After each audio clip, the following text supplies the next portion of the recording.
RC from the Mountaintop Joiner Shop here. I was just about to install some hinges for the door on this fall front desk that I'm working on, and I thought it might be an opportune time to show you how I do it. Now, I almost never install the same pair of hinges twice, so I do all of my hinge mortises by hand. Now, I think with a little bit of instruction and a little bit of practice, you'll find that chopping mortises by hand is actually pretty enjoyable and gets great results. So I'm going to show you how I do that right now. Alright, so the door I'm going to put some hinge mortises on is for this fall front desk. I've already glued up the frame and I need to clean it up still, but I did trim the ends of the door so that they just barely fit into the case because it's going to be an inset door. And that allows me to line it up with the hinge mortises that I've already cut in the case. So I'm going to take a marking knife and just put a little tick mark at the outside edge of each of the hinge mortises that I've already cut. And I'm going to put that little tick mark in the edge of the door frame right here. So do the same thing on the other side, right to the end of the hinge mortise in the case, and transfer that mark over to the door frame. And then what I'm going to do next is take this over to the bench and finish my hinge layout. So I'm over here at the bench. I've taken my door frame and kind of clamped it down so I have where the hinge mortise is going to go right at the outside edge of the bench here. Got my hinges, which are pretty big in this case. And I've taken that little tick mark that I put in there a minute ago and extended that with a square. And now I have a line that I can line this hinge leaf up with to make sure that it's parallel. So I'm going to stick my marking gauge right into that line, butt up the hinge leaf against it, make sure that I'm good and square, and then put a little tick mark on the other side of the hinge leaf. So I'm taking my measurement right off the hinge leaf. Now you could just measure your hinge leaf and transfer your measurements, but there's a couple issues with that. For one, you're introducing the chance of a measurement error, and we definitely don't want one of them.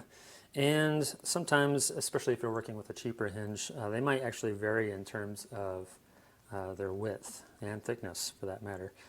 So it's always good to try to take your measurements directly off the hinge leaf wherever possible. Now in this case, these are very good hinges. These are from Horton brasses. They're very consistent in their manufacture. But if you had hinges that were cheaper and maybe not as consistent, you might even want to mark on the back side of your hinge leaf which hinge goes where and in which orientation, so you can take your measurements directly off the hinge, and that way your hinge mortises all turn out nice and tight. Alright, so now I'm going to come in here and take this other tick mark and extend it with the square. And again, I'm not going the full depth of the hinge leaf because I don't know what that depth is just yet, but you'll notice that I'm actually flipping the square so that the bevel side of the knife is facing the inside of where the mortise is going to be. It gives me a nice vertical knife wall that I can chisel into and hopefully get a nice vertical cut on each edge of that mortise. Now for the actual depth of my mortise, I want to take a distance that's just shy of the center line of the hinge pin here. Now you can measure that and divide it by 2 and minus a little bit, or you can eyeball it, but it's pretty important that you come up shy of the center line of the pin, because if you don't, when you open your door, a full 180 degrees, you're going to have some binding on the inside of the door.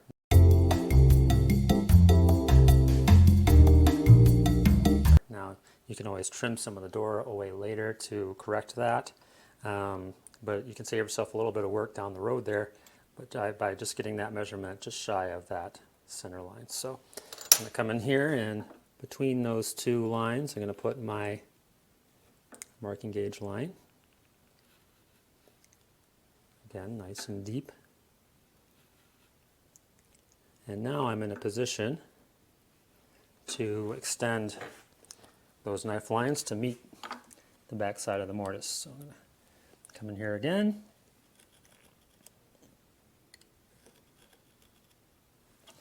Same on the other side.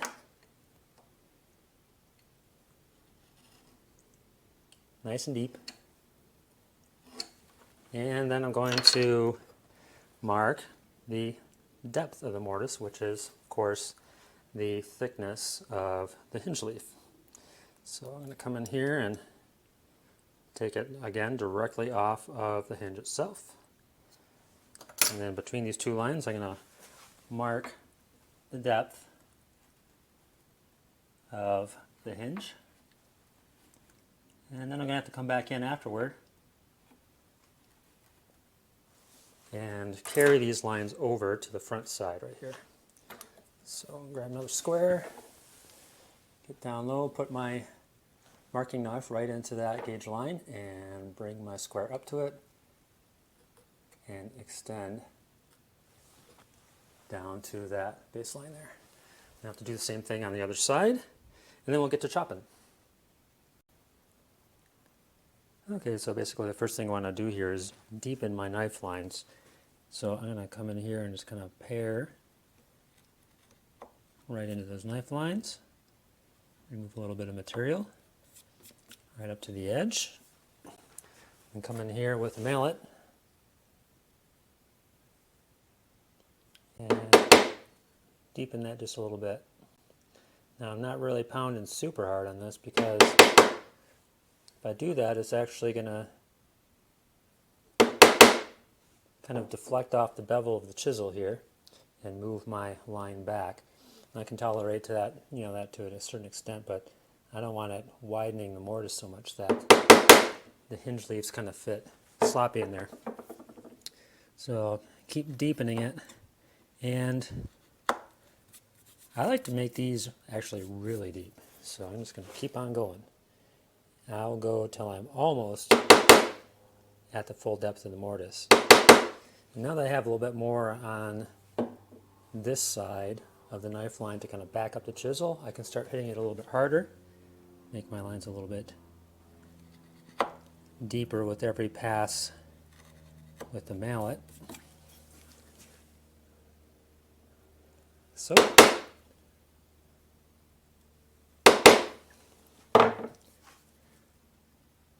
And get good and deep, almost to full depth. Now, I'm going to keep doing this all the way around the outside of the mortise until I'm almost to my baseline there. But one thing to note is that the wood is going to behave quite differently when you're paring out the back end of the mortise because the grain is running this way. So when I come in here, I'm going to be really super careful. Just lift out that little bit. And I'm going to be extra careful about pounding into that line, because if you get carried away and hit that too hard, the grain is going to have a tendency to want to split. So take your time, be really careful at the back end like this. This is especially true if you don't have a lot of wood kind of behind where the mortise is going to be too. Be super delicate about. So this is one case where if you're looking for speed, you're looking in the wrong spot. But I'm going to keep going all the way around this until I'm near full depth, and then we'll pick up there and I'll show you the fun part, which is the actual chopping of the material out of the middle here. Alright, so you can see here that I got the walls of my mortise chopped nice and deep, and there's kind of like a bevel around the outside edges of the mortise. Now, those I can use as kind of a guide to keep from chopping into the walls of my mortise. It's kind of like the danger zone right there. And what I'm going to do is I'm going to start with the bevel facing right. I'll start at the left end of the mortise. I'm going to chop nice and deep and walk my way across the mortise such that each of these chops are right next to each other. So you'll see that right now. I'm going to get a little closer to the edge there.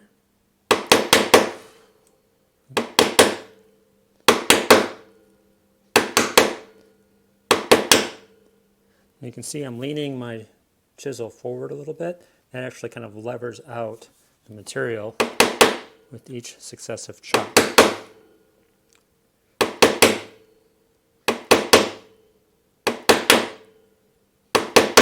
And when I walk my chisel like this, instead of lifting it completely out, it makes it a little bit easier to get a consistent distance from one chop to the next.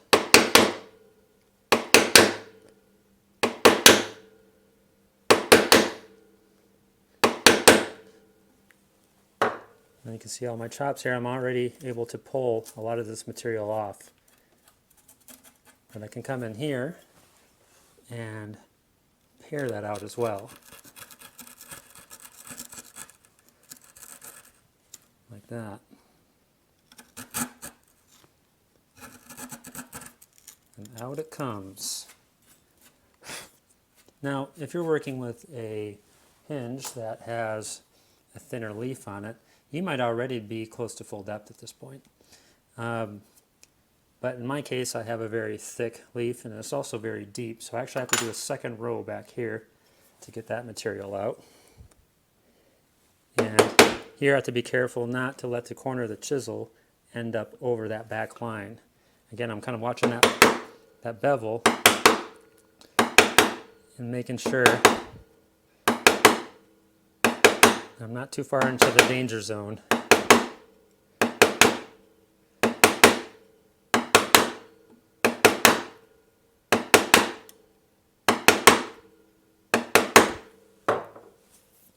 Now I'm able to pare right to the back of the mortise. So you can see at this point I'm only about halfway in. I don't want to be pounding on this so hard that I risk actually going below that baseline. So I'd rather do 2 consecutive passes rather than really wail on the chisel. So I'm going to do that now, and when I'm close to full depth, I'm going to show you what the next step is.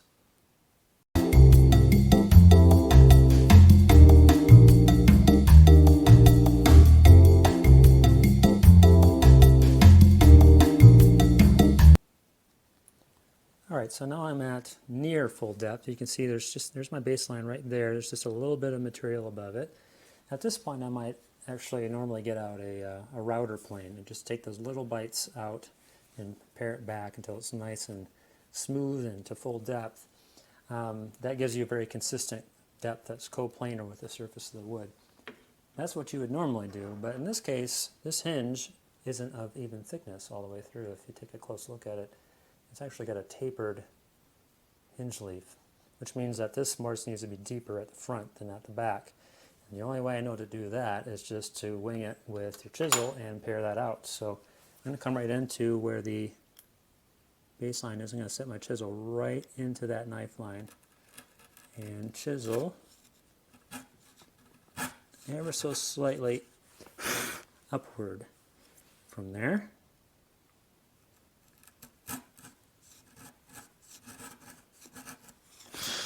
Just going to make sure there's no weird high spots in there. Almost to the end.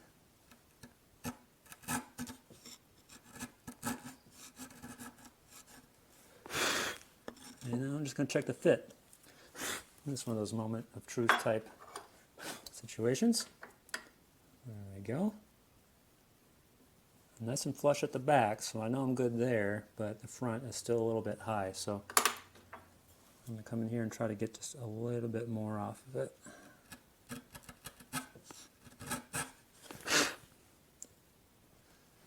Now, if you're doing it with the router plane, you'd be to full depth by now and basically done. But it is a little bit trickier when you're dealing with a tapered hinge leaf, because your mortise has to taper to match.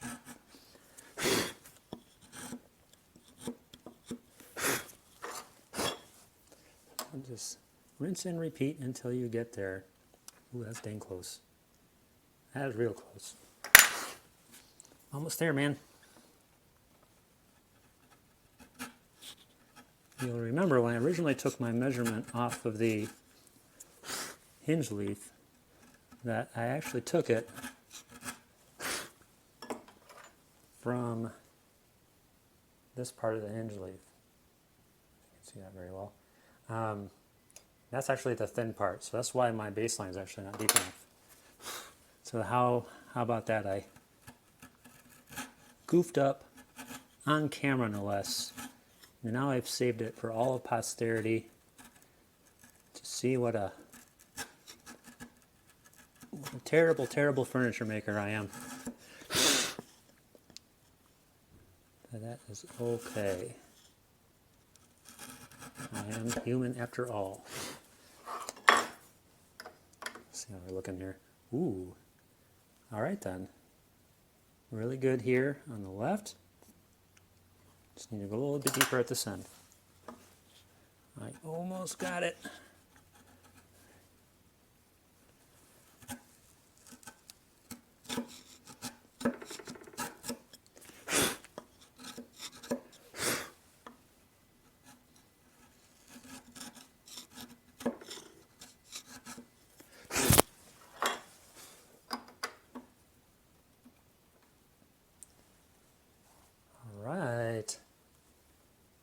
Well, basically, you get the idea. I'm going to go just a tiny bit deeper on this, but you can see I have a nice sized mortise all the way around. I'm almost perfectly flush all the way around. I just need to do a tiny bit more paring at the leading edge here. And I think when it's all said and done, it's going to look really nice. So that is it. Chopping hinge mortise by hand. Obviously, if you're not filming while you're doing it and trying to explain it while you're doing it, it'll go a lot faster. It's one of those things that just really with any hand tool technique, the more you do it, the more confident you get, and the more efficient and quick you get at doing it.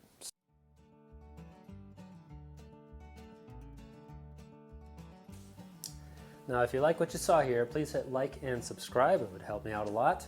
Also, hit the little bell icon if you want to be notified whenever I release a new video. And if you didn't like what you saw here, keep it to yourself, pal. Or check out one of my other videos. You might like one of those. Thank you for watching.